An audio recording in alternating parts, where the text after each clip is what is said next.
Grahame, we'll start again. We're actually in Rockhampton, aren't we? We're in Rockhampton, and here we are, Charlie, at Beef Week, and we run into each other, and you know, it's kind of on purpose. Well, and it's what I think, Charlie, is really interesting is all the focus is around beef and people talking about their beef producers. But as you and I know, we're grass producers, and so it's really exciting to be able to chat to you today. Grahame, likewise. I've got lots of questions. We haven't got that much time. It's a busy schedule today.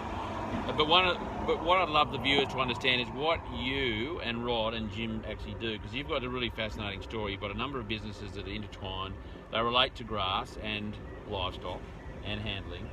Could you tell us what you're doing? Well, I'll just give you a brief story of where this came from. So in 1999, I had a sheep station in Western New South Wales, and probably thought that's what I was going to be doing for the rest of my life.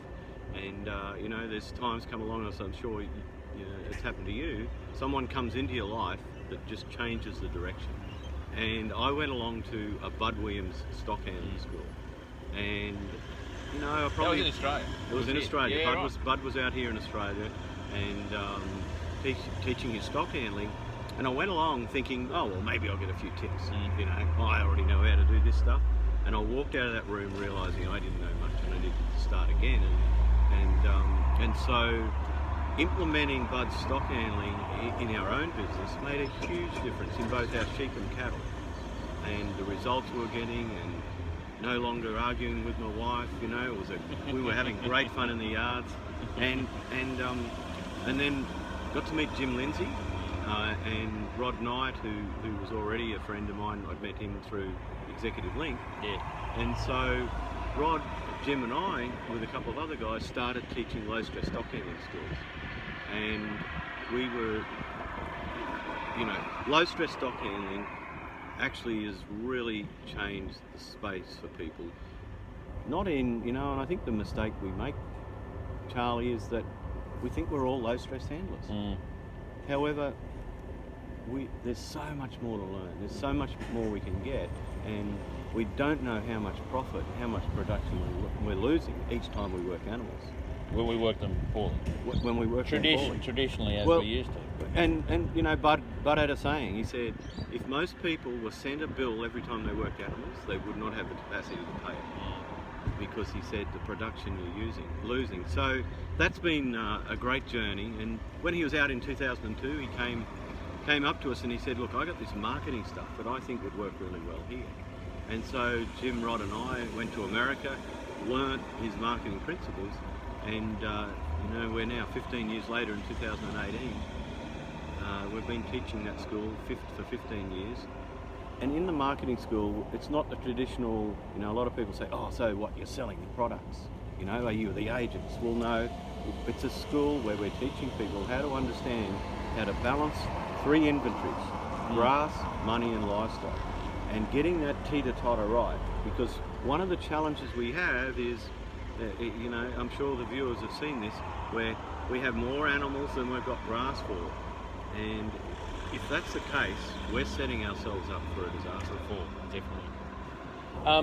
Grahame, talking about mindset, in Charlie Massey's book Call of the Reed Warbler, he talks about lots of things, but before a farmer or anyone can actually start implementing some of the changes from a conventional farming situation to a regenerative farming practice and situation, he talks about there has to be an internal change. You know, can you talk to us about, you know, the internal changes from the point of KLR or low stress stock handling, or even just being, you know, a farmer?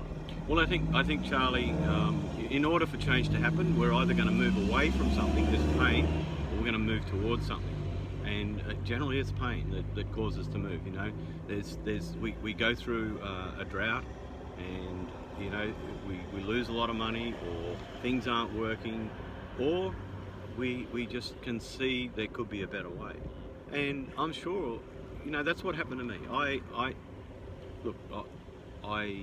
entered the training sphere as a student when I went along to Grazing for Profit in 1994, So you're one of the early adopters then. One of the early people Yeah, to go along to that. And funnily, You must have been about like 5 when you did that. I was, yeah. I was pretty young. I was one of the youngest people there. Yeah, there you go. But you know, we had succession planning not being addressed. And there we were, 18 months later, our whole family succession plan was done. Didn't even go to Grazing for Profit to learn about succession planning. I really went along to, well, I thought it was some self-raising course. Yes. But there's so much more to it. Yeah, 100%. But once you start learning, it opens up the pathway to so much more. Now, the other thing that I think is important, and I often say at my trainings, is that it's not necessarily the training that will be the breakthrough. The thing that's going to change your life the most in the next 5 years is the people you meet and the training you attend. And so, you know, you and I wouldn't have met if we hadn't have met at the training. And so it's when you meet people, you meet more people, and you have this network. And that's fascinated me at Beef Week here because, you know, you don't realise how many people you influence. But I can't go for a hamburger without every 5 minutes someone talking to me. And I always say, it's not about KLR, it's not about low stress stock handling. It's just expose yourself to something. Start learning, get some books, start reading a book, or watching this video. You know, congratulations for taking the time. I mean, you've been here now for about 5 minutes or so, watching this video. Now, if you weren't interested, you wouldn't even be still here. So, you know, I really would encourage you to start to discover and learn for yourself what opportunities are out there. And, you know, fascinatingly, once you learn something, you go to one course, that prompts you to go to another course. And suddenly you realise, you know, like Charlie and I, we've probably been to all courses. And that's the fascinating thing is that I'm sort of putting it under the regenerative farming sort of banner, but within that group in Australia, and I'm thinking more the eastern side where we are, you know, there's a wonderful network of people, you know, with the right, I shouldn't say the right, but with a really good mindset, really focused on what they want, not what they want.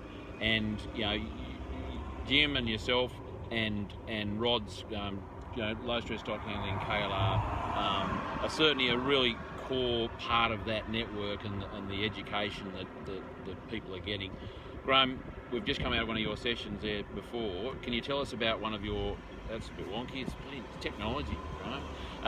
It's your new, can we talk about your new opportunity, your new sort of new program? Okay, so the KLR Marketing School is a 2.5-day school, and really fundamentally it's just it's a very simple process. It's very simple maths.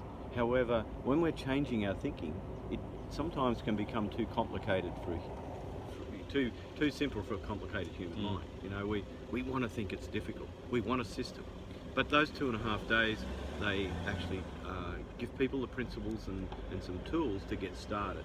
We then support them through a mastermind program, and so that's really where, you know, it's like when you buy a car and drive it without filling it up with oil or checking the oil, eventually it's going to stop, and that's what happens when you go to training. So that's why that support program's there. And then the KLR business program is really there for people from the financial point of view, because what we found is that people were saying to us, and the banks were saying to us, look, you know, we don't know how to put a presentation to the bank, and the banks tell us that less than 10% of their clients can actually do a budget. And so what we want to do is empower people in a simple way to be able to understand their business, to be able to put together a set of figures, document their statement of position, and then where they're going and what their strategies are, to say to the bank, here's where I am, here's where I'm going, and I'd like some assistance to fund me in this project. And so, as you, one of the attendees there was saying before, you know, it really instills confidence and competence, doesn't it?